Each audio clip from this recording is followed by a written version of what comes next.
Back to the channel Anvay Thakral blogs. तो guys, आज का दिन एक नया दिन है, एक नई शुरुआत है।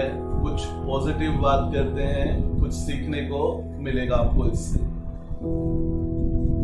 आज हम बात करते हैं दुनिया में फैले अंधविश्वास के बारे में, कुछ ढोंगी लोगों के बारे में। ये वो लोग होते हैं जिनका काम क्या होता है, दिन भर झूठ फरेब ऐसी बातें करना और उसके बाद अपने वीकली बिजी शेड्यूल में से या डेली शेड्यूल में से टाइम निकाल कर धार्मिक संस्थानों में जाना। वहाँ पर भी जाके ये लोग सिर्फ और सिर्फ टाइम पास करते हैं, सांसारिक बातें करते हैं, सीखने की कोशिश भी नहीं करते और ना ही ये सीख पाते। लेकिन ये अपने आप को बहुत श्रद्धालु मानते हैं, बहुत धार्मिक मानते हैं। और ये लोग एक्चुअल में खुद का भी टाइम वेस्ट करते हैं, दूसरों का भी टाइम वेस्ट करते हैं, क्योंकि इनको नॉलेज होती ही नहीं है, या होती है तो बहुत सीमित, बहुत ही कम। हम एक सच्ची घटना बताते हैं आपको। एक सेठ थे, बहुत पैसे वाले, बहुत पैसा था उनके पास। एक बार वो किसी दूसरे देश घूमने के लिए गए। वहां पर उनके जानने वाले एक दूसरे सेठ ने उन्हें एक तोता गिफ्ट किया, जो कि बोलने वाला तोता था, वो बोलता था। तो सेठ जी ने उस तोते को लिया, उसके लिए सोने का पिंजरा बनवाया, अपने घर ले आए। अब देखिए, एक बेजुबान को आप चाहे सोने के पिंजरे में रखें, लोहे के पिंजरे में रखें, कुछ भी पिंजरे में रखें, वो तो पिंजरा ही आजादी नहीं है उसके लिए। ये धार्मिक भी बहुत थे।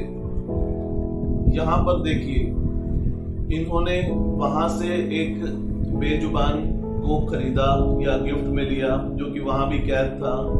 उसको आजादी देने की बजाय अपने घर ले आए, यहाँ भी कैद कर लिया। तो धार्मिकता कहाँ गई आपकी? क्या धार्मिक हुए आप? अब असली घटना यहाँ से शुरू होती है। ये लोग सेठ और उनकी पत्नी डेली अपने बिजी शेड्यूल से टाइम निकालकर एक बहुत ही बड़े महात्मा जी के आश्रम में सत्संग के लिए जाते थे। डेली जाते थे। तोता डेली देखता था इनको कि डेली जा रहे हैं। तो एक दिन इनके तोते ने इनसे पूछा कि मैं आपको अगर कुछ बोलूं तो आप महात्मा जी से मेरे लिए पूछोगे? तो सेठ जी बोलते कि ये तो ऐसी बकवास कर रहा है, क्या पूछना इसका। तो उसकी बात को इग्नोर कर देते। तो सेठ जी ने एक दिन बोला कि बताओ क्या पूछना चाहते हो, कि हमने क्या महात्मा जी से पूछना है। तो तोता बोला, आपको महात्मा जी से ये पूछना है कि मुझे इस पिंजरे से आजादी कब मिलेगी। तो सेठ जी ने बोला कि ये क्या बकवास कर रहा है, तुझे क्या आजादी मिलनी, तो यही रहेगा। सेठ जी ने उसकी बात को नहीं पूछा। सेठ जी वही शेड्यूल अपना फॉलो करते रहे। वो डेली महात्मा जी के पास जाते और डेली वैसे ही वापस आ जाते। वही सत्संग का जो उनका शेड्यूल था वो चलता रहा। तो तोता लेकिन रोज उनसे पूछता। तोते ने कभी भी अपनी ड्यूटी को नहीं भूला, रोज पूछता कि मेरी बात पूछ के आना आज, कि महात्मा जी तो बहुत बड़े महात्मा है, वो तो बता ही देंगे कि मुझे आजादी कब मिलेगी। तो एक दिन सेठ जी ने जाकर महात्मा जी से पूछा कि मेरा तोता आपसे कुछ बात पूछना चाहता है, वो मेरा बोलने वाला तोता है, उसने मुझसे एक सवाल पूछने को कहा है कि मैं आपसे सवाल पूछूं। तो महात्मा जी ने बोला कि बताओ क्या पूछना चाहता है। तो सेठ जी ने महात्मा जी को बोला कि मेरा तोता पूछना चाहता है कि उसे इस पिंजरे से आजादी कब मिलेगी। तो महात्मा जी ने उसकी बात को सुना और समझा और वहीं गिरकर बेहोश हो गए। तो सारे लोग घबरा गए कि ये क्या हुआ। बहुत कोशिश की गई और महात्मा जी को होश में लाया गया और सभी को अपने अपने घर जाने को बोल दिया गया। तो वो सेठ और उनकी बीवी भी अपने घर आ गए, बड़ी चिंता में, बहुत चिंता में थे। तो घर आकर उनके तोते ने बोला कि सेठ जी, मैंने आपसे कुछ पूछने को कहा था, क्या आपने महात्मा जी से पूछा? तो सेठ जी ने बोला, तू तो बड़ा मनहूस है।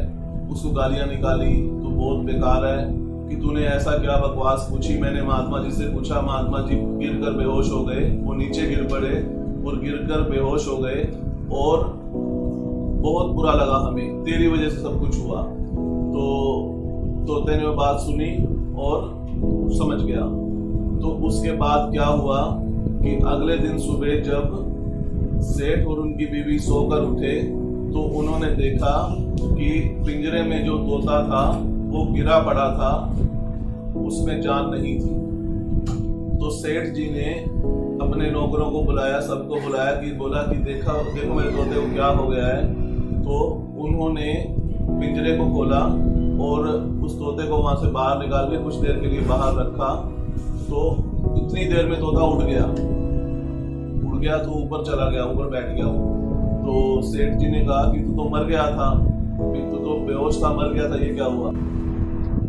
तो वो तोते ने ऊपर से बोला कि सेठ जी, आप इतने दिनों से, इतने सालों से महात्मा जी के पास जा रहे थे, उन्होंने आपको बहुत अच्छी शिक्षा दी, बहुत कुछ सिखाया, लेकिन आपको उनकी शिक्षा जरा सी भी समझ में नहीं आई। आप घमंडी हो, आप अज्ञानी हो। तो सेठ जी ने बोला कि मैं कैसे घमंडी हूँ, मैं कैसे अज्ञानी हूँ। तो तोता बोला, ये सारी चीज आप महात्मा जी से आज फिर पूछना जाकर, आपको जवाब मिल जाएगा। तो सेठ जी शाम को सत्संग में जाने के लिए सोचने लगे। इतनी देर में तोता उड़ चुका था। सेठ जी शाम को सत्संग में गए। सत्संग में जाकर उदास बैठे थे। महात्मा जी ने उनसे पूछा कि उदास क्यों बैठे हो, क्या आपको अपने तोते की बात का जवाब मिल गया? क्योंकि बहुत सिद्ध महात्मा थे, बहुत पहुंचे हुए महात्मा थे। तो सेठ जी ने बोला कि आपको कैसे पता? सेठ जी हाथ जोड़कर रोने लगे। तो महात्मा जी ने उनको यही बोला कि तुम लोग मेरे सत्संग में यहाँ आते हो, डेली यहाँ पर जमावड़ा लगाते हो, भीड़ लगाते हो, क्या तुमने जरा सा भी मेरी शिक्षा को समझा, उसको महत्व दिया? नहीं दिया। आप मुझे बताओ क्या क्या हुआ। सेठ जी ने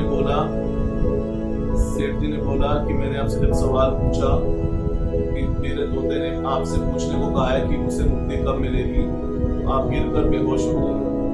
तो ऐसे ही मैंने अपने तोते को बताया कि मैंने महात्मा जी से तेरे लिए सवाल पूछा था। सवाल पूछते ही महात्मा जी गिरकर बेहोश हो गए। बेहोश होने के बाद उनको बड़ी मुश्किल से उठाया गया, उनको दूसरी जगह ले जाया गया, उनको होश आया। तो ये सारी घटना मैंने तोते को बताई। सेम चीज तोते ने मेरे साथ करी उसी दिन। तोता गिरकर बेहोश हो गया, हमने उसको बाहर निकाला, दूसरी जगह रखा और तोता वहां से उड़ गया। तो महात्मा जी बोले, देखो मेरी शिक्षा तुम्हारे समझ में कभी भी नहीं आई, लेकिन तुमने मेरी शिक्षा का एक छोटा सा पार्ट अपने तोते को बताया और तोते को समझ आ गई। ये होता है ज्ञानता और अज्ञानता का फर्क। आप भले कितने ही बार, कितने ही दिन, कितने ही साल, कितने भी महात्माओं के सत्संग में चले जाओ, कहीं भी चले जाओ, जब तक आप उस पर अमल नहीं करोगे, आपका वहां जाना बेकार है, व्यर्थ है। और इसको अभी से सोचना बंद कर दो कि आप वहां पर जाओगे, सत्संग में जाओगे तो कुछ सीख ही जाओगे। अगर आप घर पर रहकर भी इन सभी सत्संगी बातों को अमल में लाते हो, इन पर अमल करते हो, तो आप अपने जीवन को महान बना सकते हो। दोस्तों, आपको ये वीडियो कैसा लगा? अगर आपको हमारे वीडियो में कुछ भी पसंद आया हो तो प्लीज लाइक, कमेंट और शेयर जरूर करना। और अगर आपने हमारे चैनल को सब्सक्राइब नहीं किया है तो प्लीज सब्सक्राइब करना और हाँ, बेल आइकन जरूर दबाना ताकि आपको हमारी आने वाली सारी वीडियोस की नोटिफिकेशन मिल पाए।